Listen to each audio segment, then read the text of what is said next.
Hi. Hey, what's up, Hi. Caesar? How you doing? All right. So I just started a stream on the computer. Reason being, Good. I'm gonna watch like some little YouTube documentary on something, some like historical thing that I found a clip of. It just kind of sounded interesting to me, so I just wanted to watch another longer video on it. Um, so if you guys want to come over to the stream, then I'm gonna play it in a minute. I'll give people like a minute and then I'll start it, I guess. Come over to that stream. Or I'll give them like give people a couple minutes to come in and stuff for again. I'll start like a timer.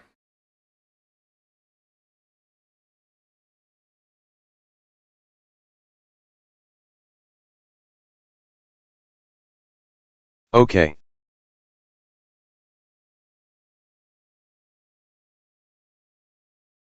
I'll just do like 3 minutes. Yeah, not ideal, but whatever.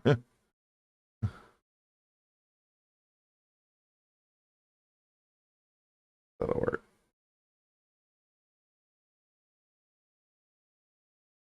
Okay, so we're gonna go ahead and start this in 3 minutes. Basically, this is a video. I don't want to give it away too much, but let's just say it's about a device that the Germans made, apparently. Maybe, but probably not. It's probably fake. Um, but it sounds kind of interesting, so I wanted to watch it anyways. Apparently, there was quite a few like sci-fi books written about it. I never heard of it before though. I like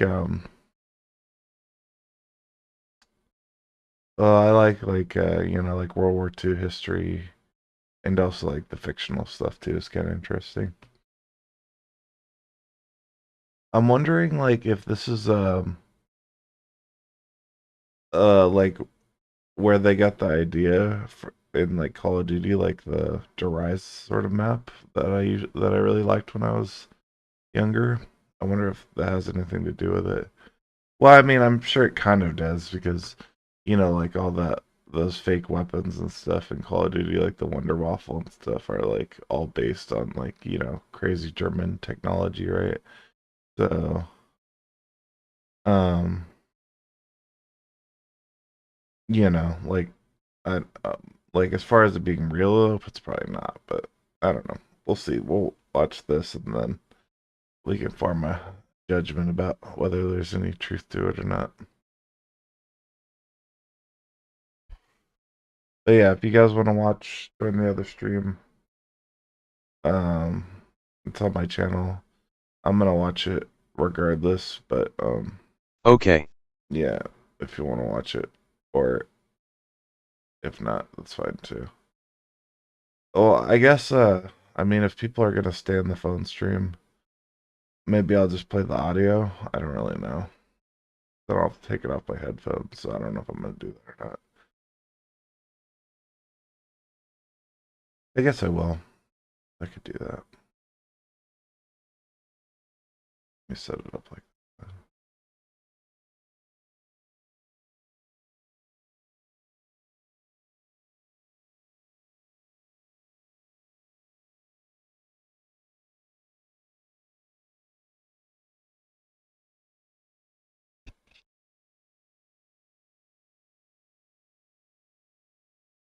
20, 18, 17, 16. Go join the other stream if you want on my channel. If you want to watch. I'm gonna start at 10.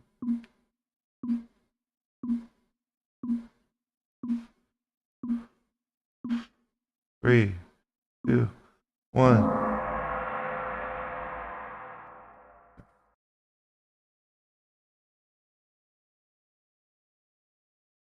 I'm gonna start it. If you're not in the other stream, then OMG. listen to the audio if you want to hear the story.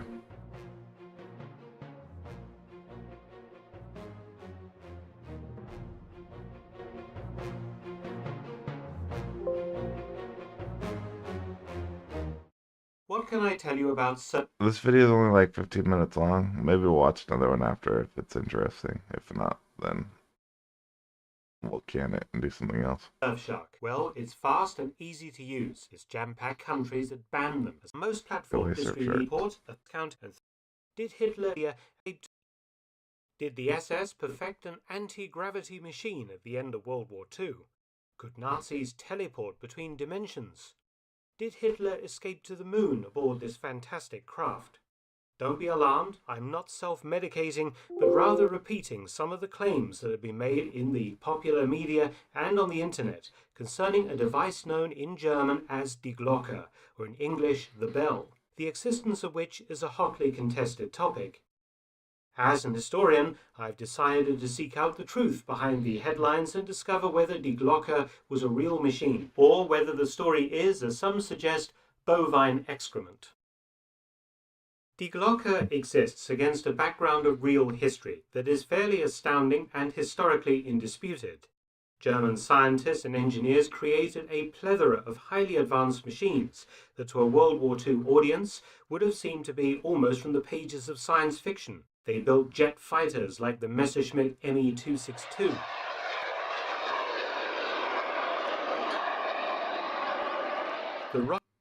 That's cool. Ooh, what is this? I don't even know what this is. Rocket interceptor, the Bachim Natter, the V-1 robot bomb, the V-2. Oh, let me see that V-1 robot bomb. I think I've seen that before. Like a remote control bomb. This is crazy. The world's first practical ballistic missile, and plenty more besides.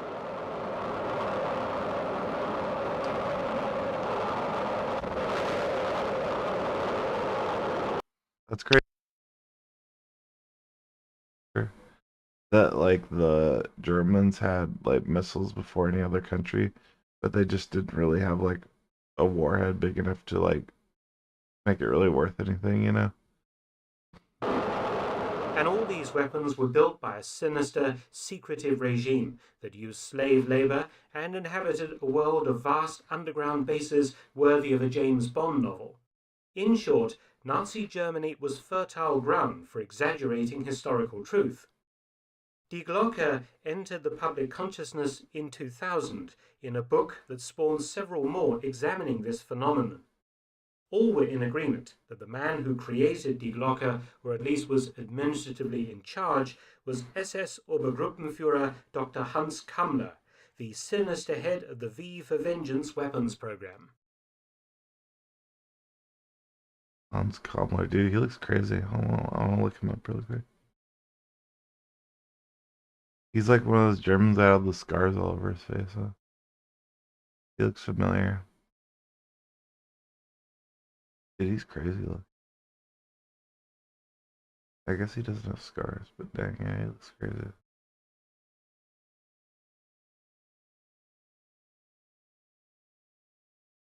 Dude, why did Hitler have so many freaking psychotic working for him?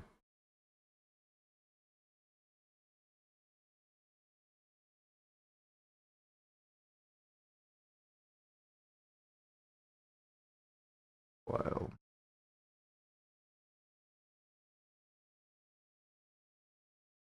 Fortunately for all concerned, Hans Kammler was straight out of central casting, an almost comic book Nazi villain who managed to disappear into thin air at war's end in May 1945, never to be seen again.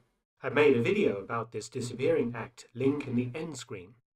According to many internet sources, which all seem to reference the book I mentioned from 2000 and another from 2001, the SS designed and built the strange anti-gravitation craft, whose shape gave it the name the Bell, powered by a mysterious fuel called Serum 525, otherwise known as red mercury. Die Glocke was very... What? Oh, God. Which all seem to reference the book I mentioned from 2000 and another from 2001. The SS designed and built the strange anti-gravitation craft, whose shape gave it the name the Bell, powered by a mysterious fuel called Serum 525, otherwise Serum 525. Yeah, it sounds like a freaking That sounds like a freaking. That sounds made up. I don't know. Oh, it's not even serum. It's serum. Fictional substance. Mercury blood. Mercury-based plasma weapons. Hmm.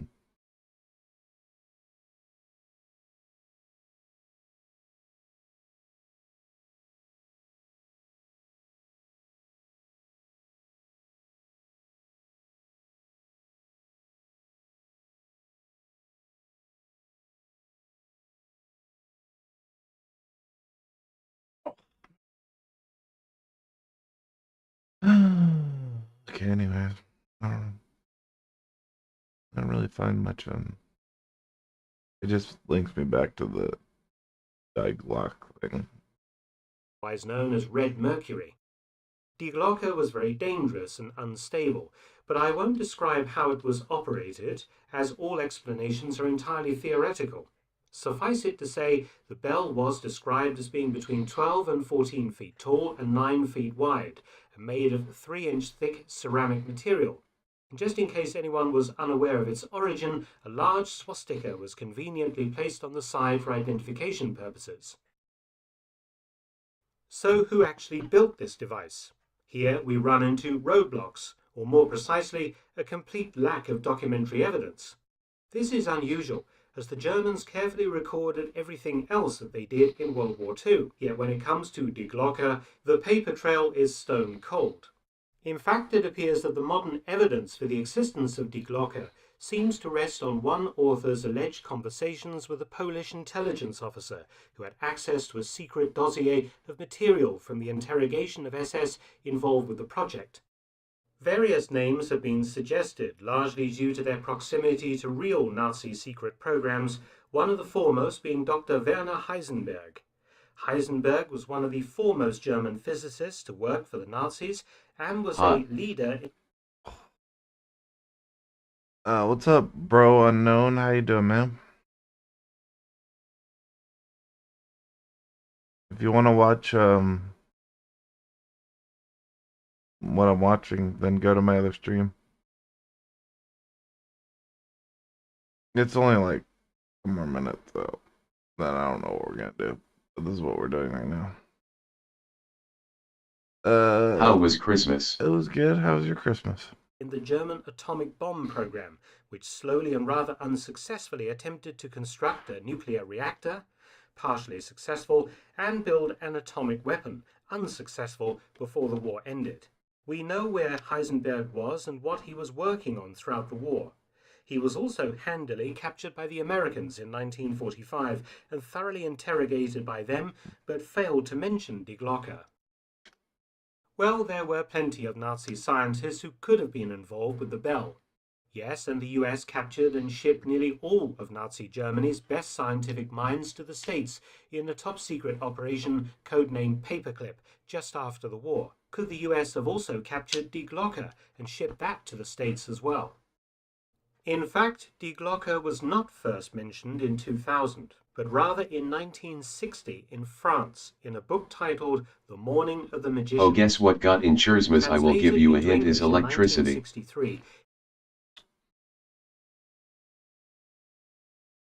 electricity?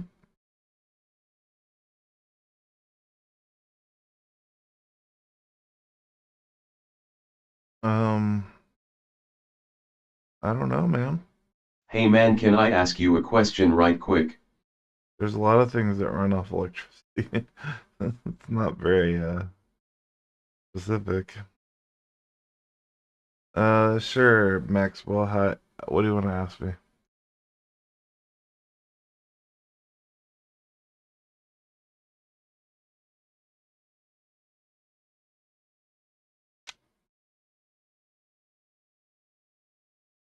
Nova electricity scooter. You ever see the movie Chef by Jon Favreau? An electricity scooter? That's pretty cool. I used to have It cool, I was riding it. Yeah, I used to have an electric scooter when I was a kid. It was fun. A funny story about that, actually.